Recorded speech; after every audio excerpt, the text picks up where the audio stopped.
Hello and welcome to Lane 4 podcast. Today we've got Alexia from Peru. We're going to be talking about her swimming journey. She's swum at the World Championships 3 times and has finalists. So, Alexia, do you want to start with where did your swimming start then, basically? First of all, well, I started swimming because of my mom. She was a swimmer in the national team for Peru too, as well. First time I was in the pool was when I was 6 months old on a mom and baby like academy session, and just Yeah. like to start having interaction with the water. Later on, I was pretty much never away from the water. By the time I was 3, I was already swimming on like academy, just like doing some like swim, and then just like fully focusing and started like doing some like smaller meets by the time I was 5, and then qualifying for a national team for the first time by the time I was 12. Wow. Okay, that's really early to be fair.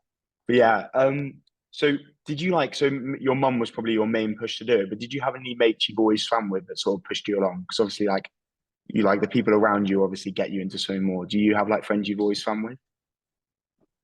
My best friend actually, her name's Sophia. She swam with me very, very early since we were like probably 2. We've been swimming together. We swam together till 2020 approx. Later on, I switched teams back in Peru still, and then I moved to the US, and she's still deciding where she's gonna go to college. She's probably going to Canada or the US. But we still haven't lost contact, and we shared the junior national team at Junior Worlds back in 2022. So it's a lot of experiences that I have with her. Growing up a lot, we had so many Yeah. adventures and like things to say, and just like been there all the time, and just like getting the opportunity to go to this like really cool meets with her. Junior Worlds was definitely a highlight with her. So Yeah. It's nice to share that like journey with someone else, isn't it? Like, would you sorry. it's nice to share it with someone else, like share different meets and that kind of thing. But would you say like how would you say that COVID, because obviously you mentioned 2020, did COVID massively affect your swimming? Because obviously that was not that long ago now. Yeah, well, definitely COVID was a game changer for everyone. Um, I was still in Peru in that moment, and it definitely changed a lot my life because of the COVID vaccine is how I ended up going actually to the US. Um, Pretty much in Peru, we didn't have access to the vaccines pretty early, and I was required to get it to be able to qualify for any other meets outside of the country. And I had the chance that one of my friends that I knew back from the national team, he lived in Florida with his younger brothers, and they told me like, oh, you should come here, like you can stay with us for this week and you can get the vaccine here, like that's easier. The US had like really early access for it compared to Peru, so they told me come swim with us, meet the team, and you'll be good for that. And I got the vaccine there. I met all this team over there, here in Florida. That we're talking about like 2021. I got the vaccine here, and I ended up meeting the coach, and then I had a meet that I got invited to in like May 2021, that I got to see them again. And then I started the process that I was actually looking for an opportunity right after COVID. Um, COVID gave me like a lot of like time to spend home, and just like I realized that a lot of the opportunities I had in Peru, like I switched teams after like once we started swimming like again after COVID.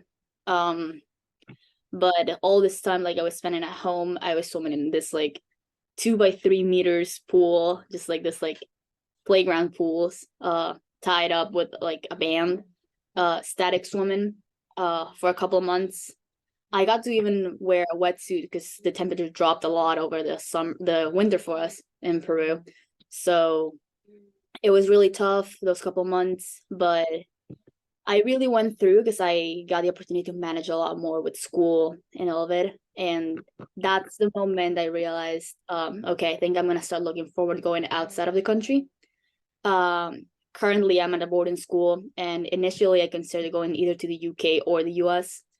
And then when I got the chance to go to the US and just meet this team, I instantly felt a connection there, and just like later I made a decision with my parents. We applied to the school and I ended up coming here in 2022. So COVID definitely changed a lot for me. Yeah, that's like really sort of decided which direction you went in. Because you're obviously now in America, which is very different to here in the UK. Because obviously we're at a boarding school as well here, where it is mainly just about swimming. So, like, what do you think about the training in America? Because I think the view here is obviously like it's really rock hard. And I think there's a lot of views here that people think that America sort of just works you really, really hard. And then if you don't make it, you don't make it. But if you make it, obviously you'll be amazing. So what like would you say your coaches are like still think about you as an athlete and like injuries and all of that? Well, definitely my coaches, um, the connection I had with them, just like instantly, it felt like it was the right place for me. Um, we are not a really big team compared to other teams that are in Florida or in the US. But definitely, for me, especially, it's just been the fact that it's very personalized. We do work like they reach well, I reach out to the coaches a lot of times. A lot of times I'm pretty annoying with that. I just go and Yeah, tell them like, okay, like we gotta talk. And we just like most of the times either like once, twice, maybe three times a week, we just sit and just like go over what's going on this week. How was the week? How's it going? Um, how am I feeling? And although we split in two groups, more like a 200 and up group and a sprint group. I swim in a 200 and up. It's 200s and strokes. So in that group, we just like, even though you have breaststrokers, backstrokers, long distance swimmers, uh, they do focus for each person. Okay, today you're doing this, today you're doing that, depending how you are in the program and what we're aiming for. For me and this other guy, we're the only two that were going from the team to Worlds in a week and a half.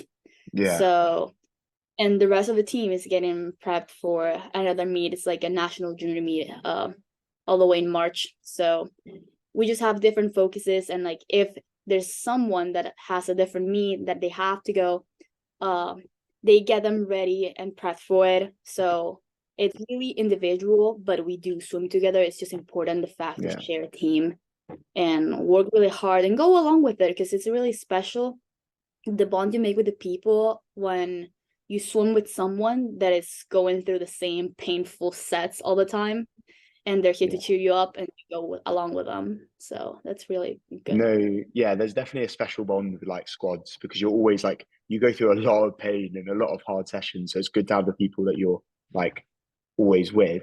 So you said you got worlds in what, a week and a half now? That must be Yes. really exciting. But how do you like deal with the nerves for that? Because obviously you're only 17 years old and you're swimming at such a high level. Like how do you get like how are you keeping yourself calm before it? Well, definitely it is a lot of mental prep that is going on with that. I grew up with an idea from the moment I was probably like 6. I've been working a lot on like back then was probably like the night before, 2 nights before, I would sit like lay on bed while I was getting like just to sleep. Kind of like mentally visualizing what was going to happen on the meet, what things could go wrong, what things I want to happen, what things I know that I'm able to do. So it's a lot of the visual mentality on getting ready for it. For Worlds, definitely like it's just like it's really like bigger than the usual. Just like I try to take it same as I would do with a smaller club meet or big world championships, because it's the same prep that I have to do for both of them. And we've been training really hard for it and we're getting ready for it. And it's definitely special because it's the last world championships prior to the Olympics. And Yeah. it's definitely in play, the qualifications. So a lot of that is just getting ready for it, but not really pressuring myself too much with it, just pretty much having fun with it. That's a very special thing that my coaches really work with me.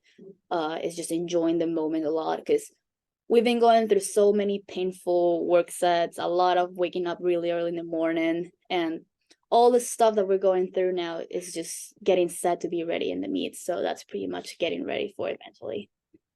Yeah, all the hard work, sort of, you want to appreciate it. Because if you always think about the next thing, you never really get to enjoy it, which is obviously very important. So, training where you like training in America. So, how often do you train, and like, what's your like hardest set you've ever done? Well, It's a about difficult hardest says one. I think I might have done just the hardest set of my life just about an hour ago. Um, Really? well, yeah, well, we normally swim average maybe like between 9 or 11 water sessions and then 3 in the weight room. Um, right now in January, we're already swimming long course. August through November, we swim short course because, well, in Florida, we swim short course because of the high school swimming season in Florida, um, which is kind of closer to what a college one would look like. But um, and then I mostly swim long course. Especially when long course meets are coming up, they do allow us to switch the lane lines to swim long course because it's a 50-meter pool divided by 25 yards. So that's a really good thing. And then the weight room, we also do it like more individual. We have a like a base program for everyone, but they do slightly change stuff for some other people if they need to fix something, like more put it up to point in some of the other people. But it's a lot of work, mostly like Saturdays. That's a thing we just started actually, to start like doing more suit up races, like simulating it while in practice. Today, for example, we just did it was 100 all in with a tech suit. I did it backstroke, and then right after I take the suit off and go for this set that I've done a lot of times, but it's just like we call it try and fail set because it's basically you try and you try not to fail, but it's really hard to not Yeah. fail because basically it's just based off my best 200 back, and those splits. We basically go 350s and then 100, but in those 350s, for example, I got a hit to the feet of 32.7, or I start over again if I don't hit it. So Okay. Yeah. I have to keep going, and it's in a really short interval, pretty much like 10-15 seconds rest.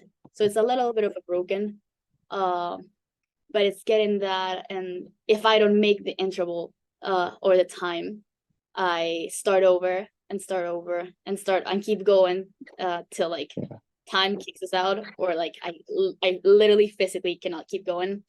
But for today, because we had the suit up first, I did 2 rounds of that because I didn't make the first one. I didn't make the second one, but I get usually like the farthest I've gotten in that type of set, I've gotten to the third 50 right before the 100.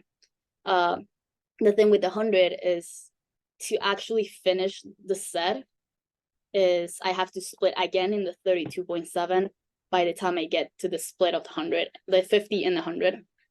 So it's pretty much holding 450s in 32.7 in a really short interval Yeah. after a suit up swim. So for that, it's just a pretty much a really tough set. But in different situations, it like slightly changes. For today, I didn't make in 2 rounds. And what we normally would do is after the second round, if I don't make it, immediately after I touch the wall and I don't make it, I have to go a 50 all in fly. If by the fourth round I don't make it, I have to go 100 all out.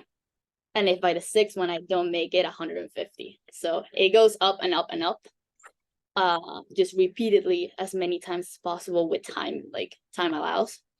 But today, just because of the suit up, we did instead of, well, I do that set alone because we're getting ready now for Worlds.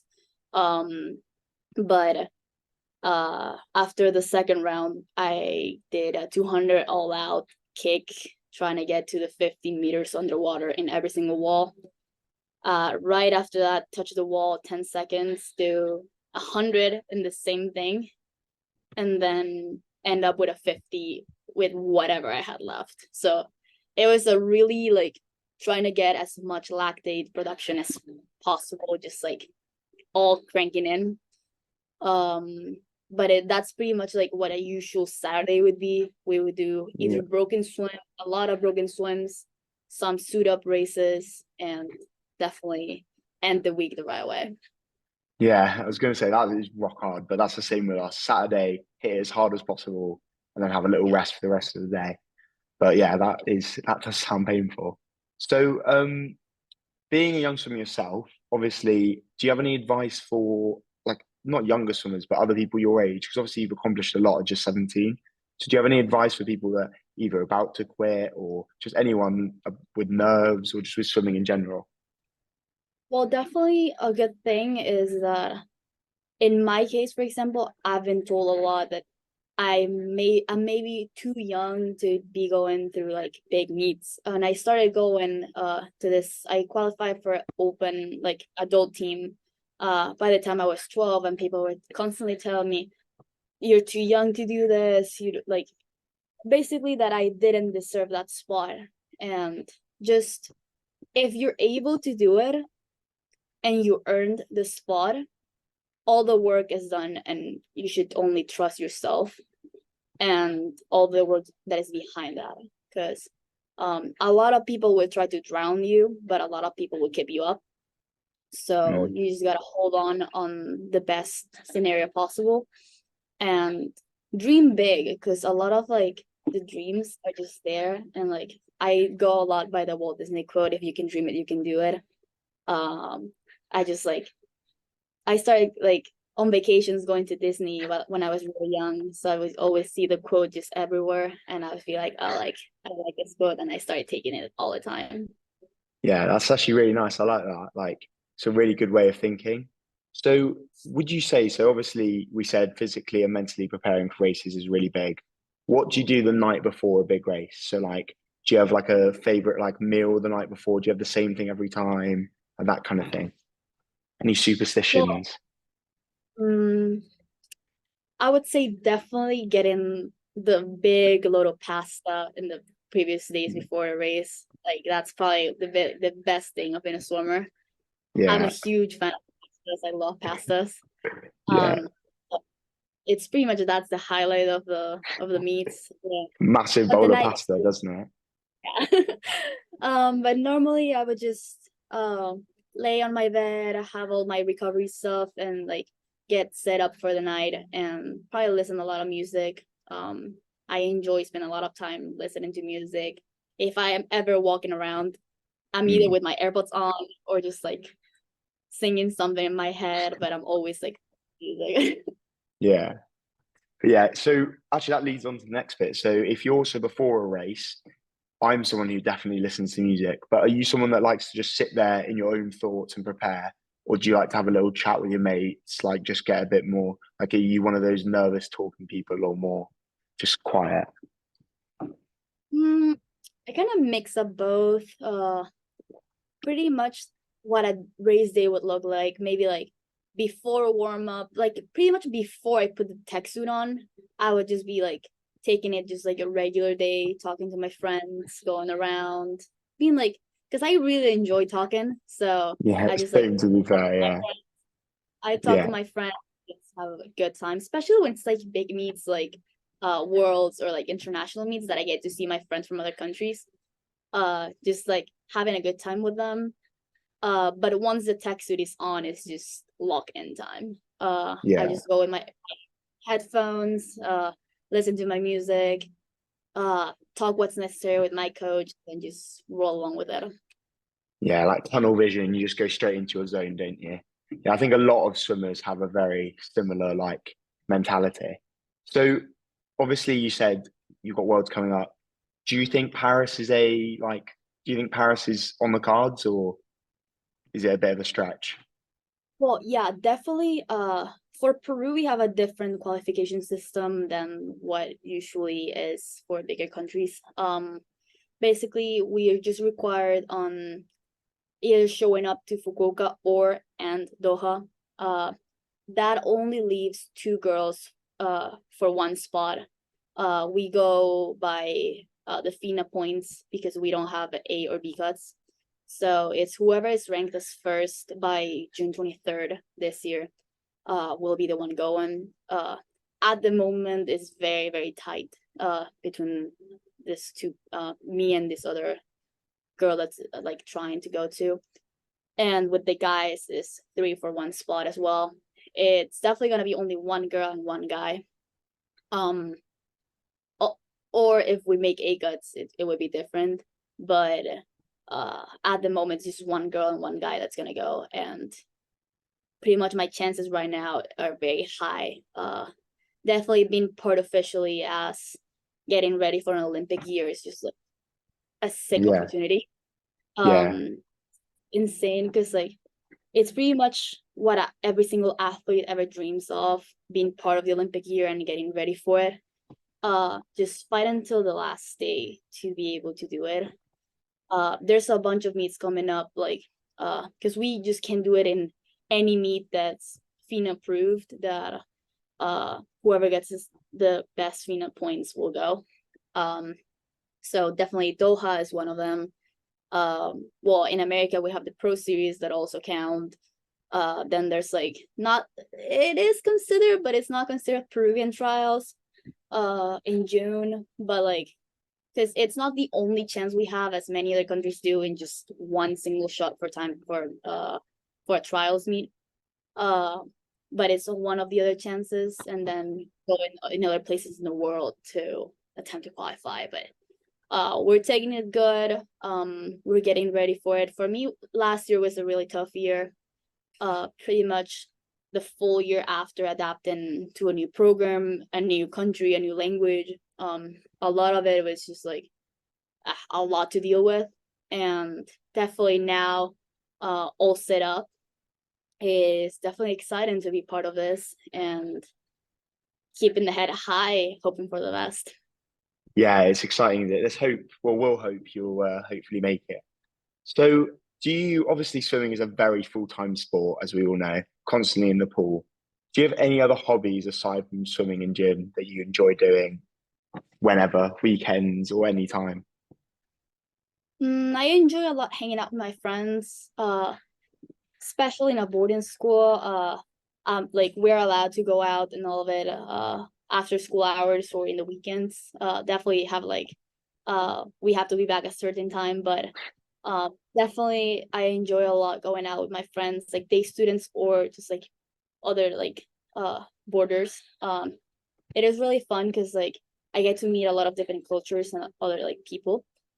And also one thing I really enjoy to do is ride. I ride a lot. I have a, well, in my phone, the notes app is my best friend pretty much. And Yeah, I also have a little mini notebook that I use it mostly for only my practices. I write every single one of my practices there. Um, but I do spend a lot of time when I'm like just bored in my room when it's late at night, just like if I can sleep, I'll start writing or typing in my laptop or my phone. Um, just like stuff that I'm thinking of, because I really value the ability to like talk, and just like, since I don't have anyone to talk in that moment, just write it down and let the thoughts out. I feel like yeah, it's a really healthy way to like think, because like a lot of times when someone overthinks, it's really good to just let it go. So it's just not necessarily only for swimming, just like in daily life, if I'm stressing about a test or something, just letting it all out.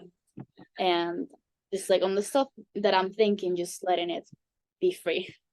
yeah. That's really good advice, to be fair, because I'm one that, overthinks a lot as well. And I think it's very important. Like, even if you're not telling anyone else, if you just get it down on something, so then it's out of your mind and you just feel like it's sort of taken care of for now. I think it's very important.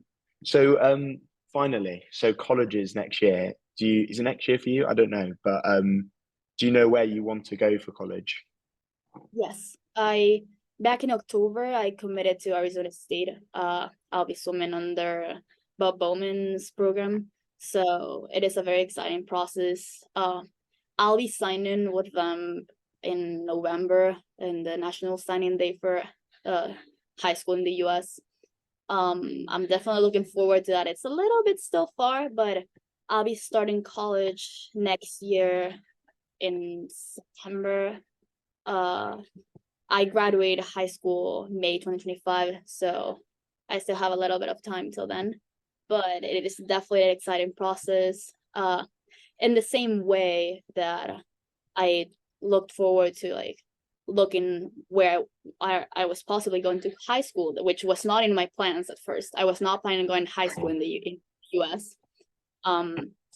If I was going to stay in Peru for my high school, I would be done by now because it's a shorter system that they have. And here in the US with the 12th year, it's just like an extra year that I'm taking now. But then for college, I did a couple college visits. The recruitment was very exciting. It was a definitely exciting process. It started right a month before Fukuoka Worlds, so it was just exciting. Then at Japan to see all the like college coaches and like seeing people around. And then in August, I started doing the visits. I visited another university here, and I stayed in contact with a couple more. But once I visited Arizona, I was just really happy in the place. I just connected really well with the team there. I knew a couple people there from other meets, and especially seeing the way they practice, they like pretty much the mindset they had, the connection they had with the team. It was just like I felt like that was the connection. And when I spoke with the coaches also, it's just like it felt like the right place. And they've been seeing a lot of improvement also as a team, especially seeing Leon Marchand and a lot of the other really good swimmers they have. They have a sophomore and a freshman now, Huber that he swims for Hungary, and Ilya that swims for Canada. Definitely, they've seen a lot of improvement in that team. And under a program like that, I feel like it's not only the fact that I'll be swimming under one of the biggest programs and successful in the US, but it's also the place that I felt like it made me feel happy, where I'll be living for the not next year, but the upcoming years and even more. Because I feel like the career is just like long. Swimming, I'm gonna be swimming for a while. It's a long way to go still. I'm still young, so I'm really not worried about that. But it's definitely knowing, same way as I did here, it's not only finding the right place to swim, it's the place where I know I can call it as a home away from home, especially with all the moving away from my country. I moved to the US first in August 2022. My family moved later to another state in November that same year, but I still stayed as boarding school student, and I'm gonna finish high school here. But definitely it's just a whole different adaptation that what once was home back in Peru, now it's in a different state here in Missouri in the US. With my family, they moved there, but I found a place that I can call home also here in Florida. And it's just the fact that I live here, I swim here, I study here, I have my friends here. It's just finding the right balance for everything. And especially the fact that for college is a big decision on my future. I'm very grateful for that opportunity that the coach gave me. It's just an amazing opportunity I'm looking forward, especially on the philosophy the team has. I feel like we connected really well there. Yeah, that sounds really exciting, because there's so many options that you can go for. And, if you feel one that, because remember, it's not just where you train, it's where you've got to sort of live as well. So you've obviously got to not just love the swimming. But thank you so much for this. It's been really good. It's been really nice to get an insight into, your swimming. And I think we all hope you'll make it to Paris. And yeah, so if you want more Lane 4 podcasts, please go to Lane 4 Podcasts on social media.